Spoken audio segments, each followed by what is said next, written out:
పొట్ట పెరగటం అనేది కేవలం బరువేనా లేకపోతే అనేకమైన అనారోగ్య కండిషన్స్ కూడా అదొక సూచన అని మనం చూస్తున్నప్పుడు పొట్ట పెరగటం అనేది వెయిట్ అనేది ఒక ఇంపార్టెంట్, కానీ వెయిట్ కాకుండా అనేక రీజన్స్ వల్ల కూడా పొట్ట లావ్ అవ్వటము, ఉబ్బరంగా అనిపించడం అనేది జరుగుతూ ఉంటాయి. ముఖ్యంగా మీరు చూశారు అంటే ఇప్పుడు స్టమక్ బాగా పెరిగింది అంటే మనం రీనల్ ప్రాబ్లం దగ్గర నుంచి కార్డియాక్ కండిషన్ దగ్గర నుంచి అనేకమైన లివర్ కండిషన్, అనేక ఇంపార్టెంట్ మన హెల్త్ ఇష్యూస్ కూడా పొట్ట అంటే వాయటంతో మనం చూస్తూ ఉంటాం.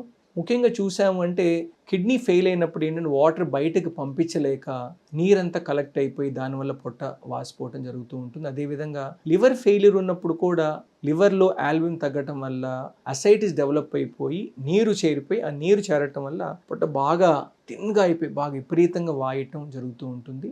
అదేవిధంగా మనకు హార్ట్ ఫెయిల్యూర్లో కూడా అంటే హార్ట్ సరిగ్గా ఫంక్షన్ అవ్వకపోవటం వల్ల కూడా పొట్టలో నీరు చేరడం జరుగుతూ ఉంటుంది.